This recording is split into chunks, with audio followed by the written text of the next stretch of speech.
बोलो जयकारा बोल मेरे श्री गुरु महाराज की जय। श्री सद्गुरुदेव भगवान की जय। गुरुमुखो, माया ऐसी चंचल है कि यदि इसको कोई पकड़ने की कोशिश करे तो यह किसी के हाथ नहीं आती। यदि इसके साथ कोई प्रीत करे तो यह साथ नहीं देती। अगर इसका दिल से त्याग किया जाए तो ऐसे पूर्ण त्यागी पुरुष के चरणों में आ गिरती है, जिस प्रकार वैराग्यवान संत सत्पुरुष माया की प्राप्ति की इच्छा नहीं करते हो, तो यह माया सदैव सिद्धि और सिद्धि रिद्धि सिद्धि बन के उनके चरणों में लौटती है। इसके विपरीत जो जीव माया की प्राप्ति का प्रयत्न करते रहते हैं तो उनसे ये दूर दूर भागती है। यदि कोई प्रयास से इसे पा भी ले तो यह उसके पास स्थिर रूप से नहीं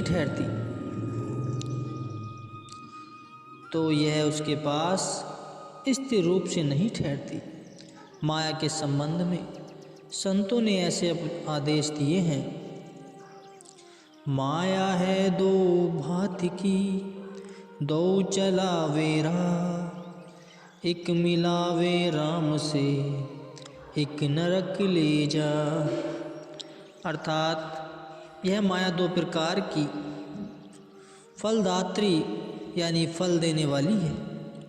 श्रेष्ठ कार्यों में, परमार्थ तथा दान पुण्य में खर्च करने वालों को प्रभु प्राप्ति के मार्ग की ओर अग्रसर करती है, और यदि कोई इसे संचित करके, इकट्ठा करके अथवा एक केंद्रित रस भोगों में, ऐसो आराम में खर्च करे तो उन्हें अंत में नरकों का मुंह दिखाने वाली यही माया है। इसलिए जो सत्पुरुषों की संगति करने वाले विचारवान पुरुष होते हैं, जिन्हें परमार्थ व भक्ति की कुछ सूझबूझ होती है, वे सांसारिक कार्य व्यवहार करते हुए भी इसे एकत्र न करके इसे परमार्थ के कार्यों में लगाकर सफल करते। प्रस्तुत दृष्टांत में स्वयं लक्ष्मी देवी अपनी वाणी द्वारा एक कंजूस सेठ को धन का सदुपयोग करने तथा दुरुपयोग करने से क्या परिणाम हाथ लगते हैं, इस प्रकार बताया गया है। संत नाम कड़वा लगे, प्यारा लागे दाम, दुविधा में दोनों गए, माया मिली न राम। कोई एक सेठ करोड़ों का मालिक था, परंतु वह बड़ा ही सकड़े हृदय और अति कृपण था। उसे आठों पहर धन एकत्र करने की ही सनक धुन लगी रहती थी। न स्वयं ही मनोकूल भोजन खाता, न ही अपने परिवार को मन चाह खाने पीने देता। परिणाम स्वरूप उसके घर में अत्यधिक धन होने पर भी परिवार के सदस्य उससे दुखी थे।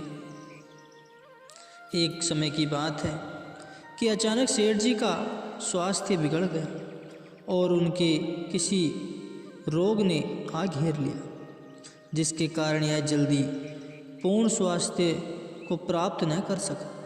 एक दिन की बात है कि जब सेठ जी सो रहे थे तो लगभग आधी रात के समय रोमांचित करने वाला उन्हें स्वप्न आया।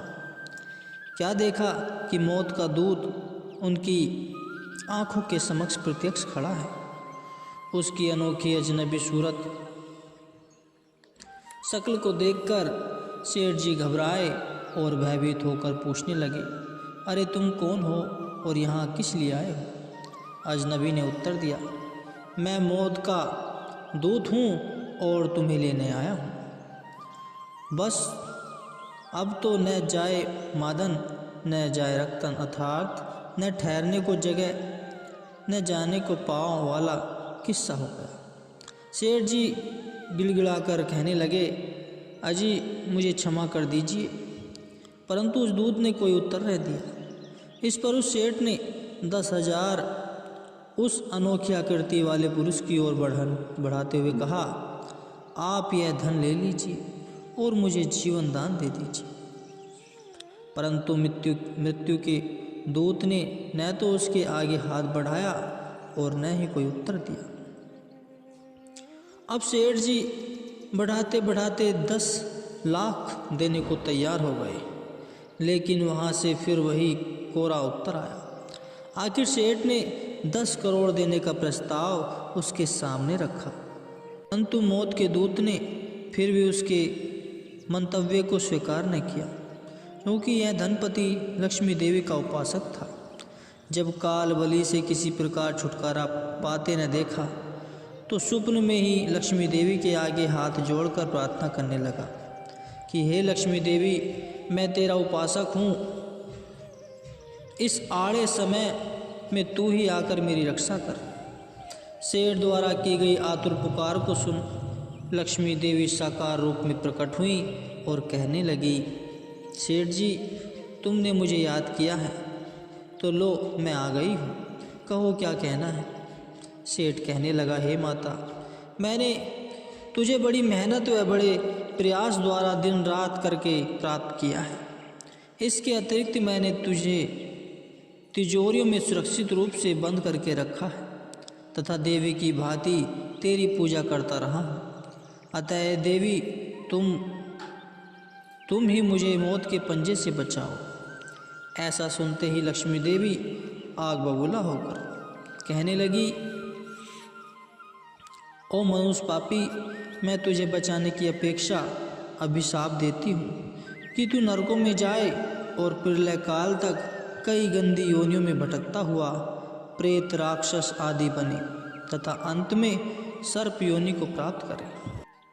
लक्ष्मी देवी का सेठ को सर्प योनि का शाप देना विधि विधान पूर्वक उचित ही था, क्योंकि प्राचीन सदशास्त्रों को पढ़ने से यही विदित होता है कि मृत्यु के समय इंसान की अंतिम वासना जिस वस्तु पर जाती है उसको उसी के अनुरूप ही आगामी योनि मिलती है।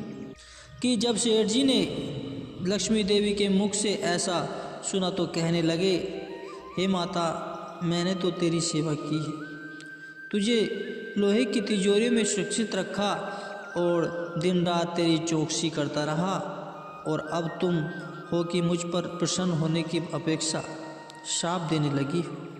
इस पर लक्ष्मी देवी अज्ञानी मायासक्त सेठ को प्रभोषित करते हुए सचेत करने लगी, हे सेठ, तनिक ध्यान देकर सुन। यदि कोई मित्र किसी सहोदर मित्र के पास जाए तो वह मित्र जिसके कि घर पर वह मित्र अतिथि रूप से गया है तो वह उसकी सेवा करने, खिलाने पिलाने व आवभगत करने की अपेक्षा उसको एक कमरे में बंद करके बाहर से ताला लगा देता तथा कई कई दिनों तक दरवाज़ा न खोलता, तो क्या वह अतिथि मित्र अपने उस मित्र के इस नैसर्गिक व्यवहार से प्रसन्न होगा अथवा असंतुष्ट होकर उसे गाली गलौज देकर बुरा भला सुनाएगा? अगर मेरा कहना सत्य है तो वह अतिथि उससे नाराज होकर उसका मित्र बनने की अपेक्षा शत्रु बन जाएगा। फलस्वरूप ऐसा करने पर उनकी प्रारंभिक प्रगाढ़ मैत्री भावना चक्रत हो ईर्ष्या रूप में परिणित हो जाएगी। अब तू ही बता कि तूने मेरे साथ कितना दुर्व्यवहार किया है। यदि तू मुझे आज़ाद रखता तो मैं भी तुझसे प्रसन्न रहती और तू भी सदैव खुश रहता। मेरी इस प्रकार स्वतंत्रता से तुझे कितना लाभ प्राप्त होता, अर्थात तू मेरा निष्काम भाव से शुभ कर्मों में तथा संत महापुरुषों की सेवा में खर्च करता। ऐसे पारमार्थी कार्य करने से तेरी प्रतिष्ठा को 4 चांद लग जाते। इस लोक में भी तेरा यश गाया जाता और परलोक में भी तेरा मुख उज्जवल होता। परंतु अफसोस, हे नादान सेठ, तूने मुझे अपना कर भी अपने पांव पर स्वयं ही कुल्हाड़ी चलाई है। मुझे इकट्ठा करके स्वयमेव 84 लाख योनियों को निमंत्रित किया है। अतः अब मेरे और तेरे हाथ कुछ भी नहीं आने का है। इतना कहते हुए ही लक्ष्मी देवी तत्क्षण वहाँ से अदृश्य हो गई। जैसे ही लक्ष्मी देवी आलोप हुई, अदृश्य हुई, वैसे ही सेठ की निंद्रा टूटी। उस समय उसका सारा बदन पसीने से तरबतर हो रहा था और हृदय की धड़कन भी तेजी से चल रही थी। अब जागृत अवस्था में सेठ को अपना स्वप्न साकार रूप में दृष्टिगत हो रहा था। एक तरफ तो मौत का दूत उसे यमलोक ले जा रहा था, दूसरी तरफ लक्ष्मी उसे दुत्कार रही थी कि तूने मुझे तिजोरियों में बंद करके दुखी किया है, तूने मेरी आज़ादी छीन ली है। अगर तू मुझे परमार्थ व दान के पुण्यों के कार्य में लगाता तो मैं तुझसे खुश रहती, तेरा जीवन भी सुखपूर्वक बीतता और परलोक भी संवरता। इस स्वप्न से सेठ जी पर बहुत अच्छा प्रभाव पड़ा।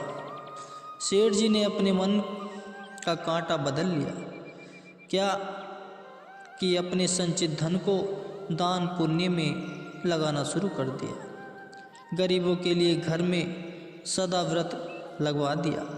शहर के कोने में एक संत जी कुटिया बनाकर रहा करते थे। जब सेठ जी को ज्ञात हुआ तो प्रतिदिन उनके सत्संग में जाना शुरू कर दिया। अब उन संत जी की कुटिया पर काफ़ी धन लगाकर पक्का आश्रम बनवा दिया। लंगर के लिए ज़रूरत की हर प्रकार की सामग्री वहाँ पहुँचाने लगा। सेठ जी की इस बदली हुई अवस्था को देखकर इसके घर के सदस्य व रिश्तेदार हैरान होते कि इसमें यह परिवर्तन कैसे आ गया।